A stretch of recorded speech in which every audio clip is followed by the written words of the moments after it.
Hi friends, this is Raghavi of M A BEd అండి. నేను ఈరోజు మీతోటి ఈ 10th క్లాస్ సోషల్ కంటెంట్ని డిస్కస్ చేస్తానండి. ఈ లెసన్లో every line has very very important అండి. ఓకే, అది డీప్గా మీతో డిస్కస్ చేస్తాను. ఓకే, ది లెసన్ నేమ్ వచ్చేసి భారతదేశం భౌగోళిక స్వరూపాలు. భారతదేశము భౌగోళిక స్వరూపాలు. ఇక్కడ చూడండి, మన గ్లోబ్ ఉంది. మనకున్నటువంటి ఖండాలు ఎన్నండి? ఖండాలు చూడండి, ఉత్తర అమెరికా, దక్షిణ అమెరికా, యూరప్, ఆసియా, ఆఫ్రికా. మహాసముద్రాలు ఉన్నాయి. అట్లాంటిక్ మహాసముద్రము, హిందూ మహాసముద్రము, పసిఫిక్ మహాసముద్రము, అంటార్కిటికా మహాసముద్రాలు ఉన్నాయి కదండి. ఇవి అందరికీ తెలిసిందే, కానీ ఒక్కసారి రివ్యూ చేసుకోవడం కోసం, రివైజ్ చేసుకోవడం కోసం మనం ఇదంతా తెలుసుకోవాల్సినటువంటి కంటెంట్. ఓకే అండి, ఉత్తర అమెరికా, యూరప్, ఆసియా, ఆఫ్రికా, దక్షిణ అమెరికా, ఇవి 5 కూడా మన ఖండాలు. ఒక దేశాన్ని లేదా ప్రాంతాన్ని ఖచ్చితంగా సూచించడానికి అక్షాంశాలను, రేఖాంశాలను ఉపయోగిస్తారు. అసలు అక్షాంశాలు, రేఖాంశాలు దేనికి ఉపయోగిస్తారండి? అక్షాంశాలను, రేఖాంశాలను ఒక ప్రదేశాన్ని లేదా ప్రాంతాన్ని ఖచ్చితంగా సూచించడానికి అక్షాంశాలు, రేఖాంశాలను ఉపయోగిస్తారు. దీనిలో నుంచి కంటెంట్లో లైన్ వైజ్గా, బిట్ వైజ్గా తయారు చేశాను చూడండి. లెసన్ నుంచి అక్షాంశాలను, రేఖాంశాలను సూచించడానికి ఒక ప్రదేశంలో అక్షాంశాన్ని, రేఖాంశాన్ని ఖచ్చితంగా సూచించడానికి అక్షాంశాలను, రేఖాంశాలు సూచిస్తారు. అక్షాంశాలు, రేఖాంశాలు అంటే ఇవి ఉన్నాయి చూసారా, గ్రిడ్స్. ఇవే అక్షాంశాలు, రేఖాంశాలు అంటే. ఈ గ్రిడ్సే అక్షాంశాలు, రేఖాంశాలు. ఓకే, భారతదేశం దక్షిణార్ధగోళంలో ఉంది. దక్షిణం అంటే కింద, ఉత్తరం అంటే పైన. తెలుసు కదండి. ఉత్తరం ఇది దక్షిణార్ధగోళంలో ఉంది. ఏ గోళంలో ఉంది? దక్షిణార్ధగోళంలో ఉంది. 8 degrees చూడండి, 8 degrees నుంచి 50 degrees వరకు, 8 degrees నుంచి 50 degrees ఉత్తర రేఖాంశాల మధ్య, మరియు 68 నుండి 90 degrees తూర్పు అక్షాంశాల మధ్య ఉంది. భారతదేశం ఎక్కడుందండి?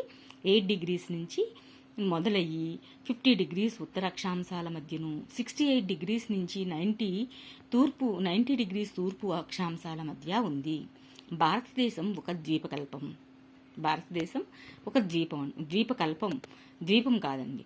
ద్వీపం అంటేనేమో 4 వైపులా నీరు ఉంటే ద్వీపం. ద్వీపకల్పం అంటే 3 వైపులా నీరు ఉండి మధ్యలో ఒక 4వ వైపున భూభాగం ఉంటే అది ద్వీపకల్పం.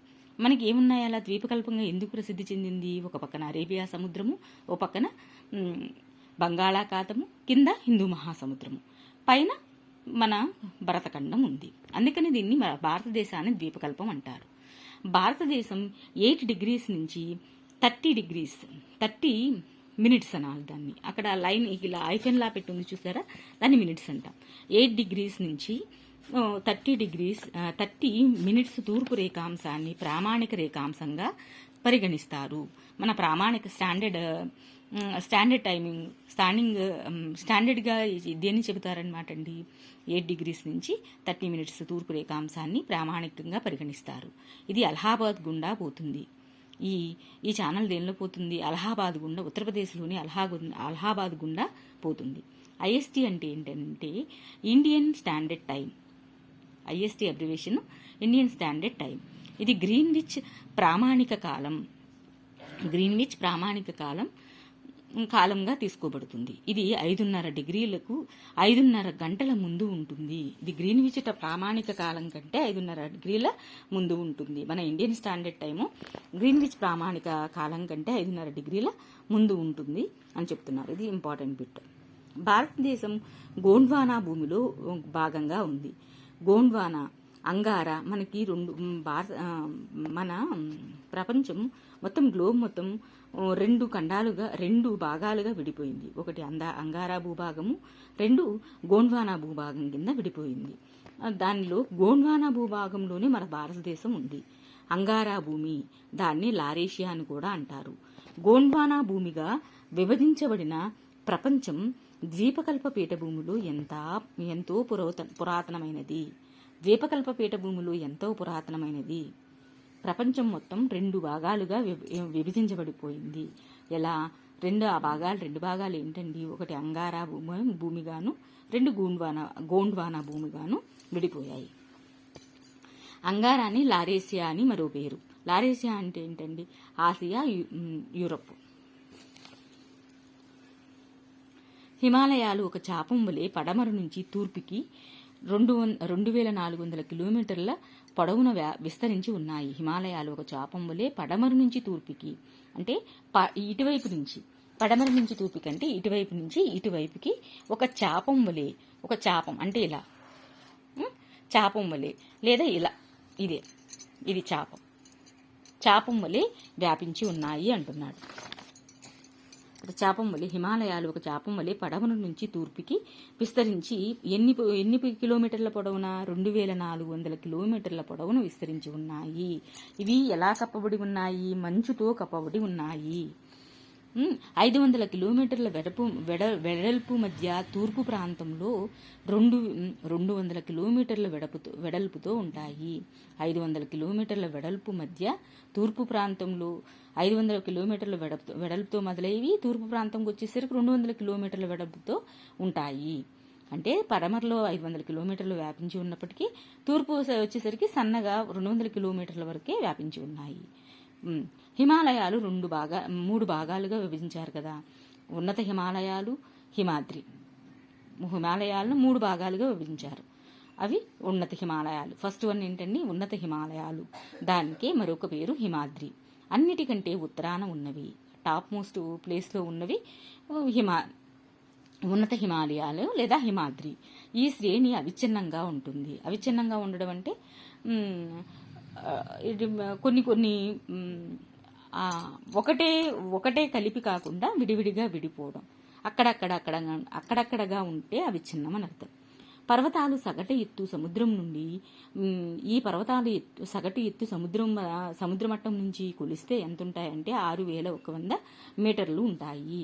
ఏ ఎత్తునైనా కూడా సముద్ర మట్టం నుంచి కొలుస్తారు. ఇప్పుడు హిమాద్రీలు లేదా హిమాలయాలు, ఉన్నత హిమాలయాలు ఎన్ని కిలోమీటర్లను వ్యాపించు హిమాలయాల సగటు ఎత్తు ఎంత ఏంటండి, 6100 మీటర్లు. ఓకే.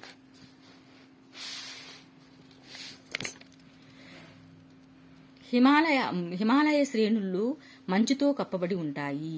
హిమనీనదాలు ఉంటాయి. హిమనీనదాలు అంటే ఏంటంటే మంచు నీరుగా కరిగి ప్రవహించే చిన్న చిన్న నదులను హిమనీనదాలు అంటారు. వాటిని ఇంగ్లీష్లో గ్లేజియర్స్ అంటారు. మంచుతో కప్పి ఉండి మంచుగడ్డలన్నీ కూడా నీరుగా కరిగి చిన్న చిన్న నదులుగా ప్రవహించటాన్ని హిమనీనదాలు అంటారు. హిమాద్రి దక్షిణాన ఉన్న పర్వత శ్రేణి అంటే కింద ఉన్న దానికంటే కింద ఉన్నదాన్ని హిమాద్రి అంటారు. ముందేమో ఉన్నత హిమాలయాలు, రెండవది హిమాద్రి. దక్షిణాన ఉన్న పర్వత శ్రేణిని హిమాలయాలు అంటారు, నిమ్న హిమాలయాలు అంటారు. ఈ శ్రేణి బాగా ఎగుడు దిగుడులతో ఉంటుంది. అదేమో అవిచ్ఛిన్నంగా ఉంటుంది, ఇది ఎగుడు దిగులుగా. ఎగుడు దిగుడులు అంటే ఏంటండి, అప్ అండ్ డౌన్స్గా ఎగుడు దిగుడులతో ఉంటుంది. ఈ పర్వతాల ఎత్తు 3700 కిలోమీటర్ల నుండి స్టార్ట్ అయ్యి 4500 మీటర్ల వరకు ఉంటుంది. అదేమో 6100, ఇదేమో 3700 నుండి 4500 మీటర్ల వరకు ఉంటుంది. వీటిలో ఉన్నటువంటి చెప్పుకోదగిన పర్వత శ్రేణులు ఏంటి, పిర్పంజాలు, మహాభారత శ్రేణులు ముఖ్యమైనవి. పిర్పంజాల్, మహాభారత శ్రేణులు ఈ నిమ్న హిమాలయాల్లో చెప్పుకోదగినటువంటి పర్వత శ్రేణులు. కాశ్మీర్, హిమాచల్ ప్రదేశ్లో కులు, కాంగ్రా లోయలు ఉన్నాయి. లోయలు దేనికి, ఏ లోయలకు ప్రసిద్ధిగాంచింది, కులు, కాంగ్రా. కులు లోయ, కాంగ్రా లోయ. వేసవి విడిది ప్రాంతాలు ఉన్నాయి. ఇక్కడ చెప్పుకోదగిన వేసవి విడిది ప్రాంతాలు ఏంటండి, సిమ్లా, ముస్సూరి, నైనిటాల్, రాణికేట్. సిమ్లా, ముస్సూరి, నైనిటాల్, రాణికేట్ చెప్పుకోదగినవి. ఇవి సతత హరిత అరణ్యాలకు ప్రసిద్ధిగాంచినవి. ఇక్కడ ఉండేటటువంటి అడవులు ఏ టైప్ ఆఫ్ ఫారెస్ట్ ఇక్కడ ఉంది అంటే సతత హరిత అరణ్యాలు. ఈ శ్రేణి ప్రఖ్యాతిగాంచింది. గులకరాళ్లు ఉంటాయి. ఇక్కడ ఏముంటాయి, నిమ్న హిమాలయాల్లో గులకరాళ్లు ఉంటాయి.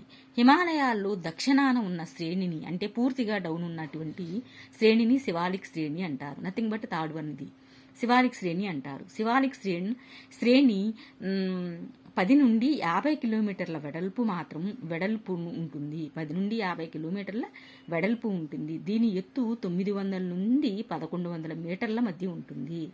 కిలోమీటర్లేమో 10 నుంచి 50 వరకు విస్తరించి వెడల్పు ఉంటాయి. అలాగే ఎత్తు వచ్చేసరికి 900 నుండి 1100 మీటర్ల మధ్య ఉంటుంది. ఇవన్నీ ఈ ఫిగర్ నెంబర్స్ ఉన్నాయి కదండి, ఈ ఫిగర్ మీటర్స్, కిలోమీటర్స్ ఇవి చాలా చాలా ఇంపార్టెంట్. జమ్మూ కాశ్మీర్ ఈ కొండల్లో ఇప్పుడు లాస్ట్ గురించి మాట్లాడుతున్నాం కదా, వీటికి ఒక్కొక్క దానికి ఒక్కొక్క విధంగా పేరు మారిపోతుంది ఒక్కొక్క ప్రాంతంలో. ఇక్కడ చూడండి, జమ్మూ కాశ్మీర్కి వెళ్ళేసరికి జమ్మూ కొండలు గాను జమ్మూ కొండలు అని పిలుస్తారు.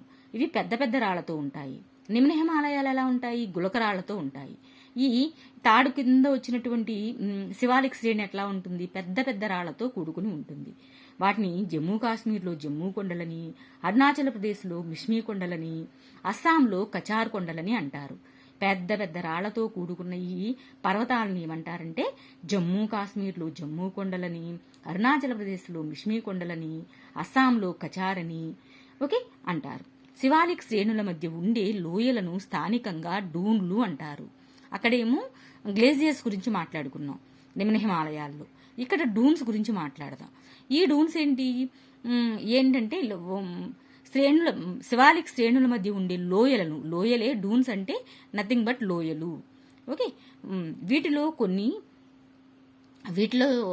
ఇంపార్టెంట్గా చెప్పుకోవాల్సిన ఎగ్జాంపుల్స్ ఉన్నాయి కదా, అవేంటంటే డెహ్రాడూన్, కోట్లీ డూన్, పాట్లీ డూన్ మొదలగునవి. డూన్స్కి ఎగ్జాంపుల్స్ ఏంటండి? డెహ్రాడూన్, కోట్లీ డూన్, పాట్లీ డూన్, ఓకే అండి, ఎక్సెట్రా. హిమాలయాలకు తూర్పు సరిహద్దుగా బ్రహ్మపుత్ర లోయ ఉంది.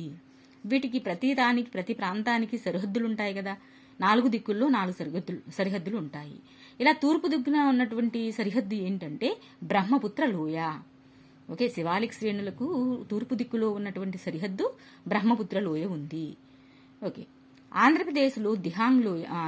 ఇప్పుడు ఇక్కడ దీని గురించి మాట్లాడుకునేటప్పుడు ఆంధ్రప్రదేశ్లో కాదండి, సారీ, అరుణాచల్ ప్రదేశ్లో దిహాంగ్ లోయ జడపిన్ను వంపు మాదిరిగా హెయిర్ బ్యాండ్ వంపు మాదిరిగా తీసుకుని దక్షిణాన తిరిగి ఈశాన్య రాష్ట్రంలో విస్తరించి ఉంది. ఈ దిహాంగ్ లోయ అనేది అరుణాచల్ ప్రదేశ్లో ఉన్నటువంటి దిహాంగ్ లోయ హెయిర్ బ్యాండ్ ఆకారంలో జడ పిన్ను లేదా దాన్ని ఏంటంటారు, హెయిర్ బ్యాండ్ అంటారు కదా, దాని ఆకారంలో వంపు మాదిరిగా తిరిగి ఇక్కడ ఈశాన్య రాష్ట్రాల్లో విస్తరించి ఉన్నాయి. ఈశాన్య రాష్ట్రాలు తెలుసు కదండి, 7 సిస్టర్స్ ఆఫ్ ద ఈస్ట్. వాటిలోండి భారతదేశం తూర్పు సరిహద్దుగా కూడా హిమాలయాలు ఉన్నాయి. భారతదేశానికి తూర్పు సరిహద్దుగా కూడా హిమాలయాలు ఉన్నాయి. ఈ పర్వతాలను పూర్వాంచల్ పర్వతాలు అంటారు. ఈ పర్వతాలను పూర్వాంచల పర్వతాలను కూడా అంటారు. ఇవి అవక్షేప శిలలతోనూ ఇసుకతోనూ ఏర్పడినవి. పెద్ద పెద్ద రాళ్లతోనూ అవక్షేప శిలలతోనూ ఇసుకతోనూ ఏర్పడినవి. వీటిని పూర్వాంచల్ అని కూడా అంటారు. పాట్కాయ్ కొండలు, నాగా కొండలు, మణిపురి కొండలు, కాశీ కొండలు, మిజో కొండలు అంటాము. ఈ కొండల్ని ఏమని పిలుస్తారు? అవక్షేప శిలలతో ఉంటాయి, ఇసుకతో ఏర్పడినవి అయి ఉంటాయి. వీటిని ఏమంటారంటే పాట్కాయ్ కొండలు, నాగా కొండలు, మణిపూరి కొండలు, కాశీ కొండలు, మిజో కొండలు అని అంటారు. చాలా ఇంపార్టెంట్ టాపిక్ అండి. Thank you.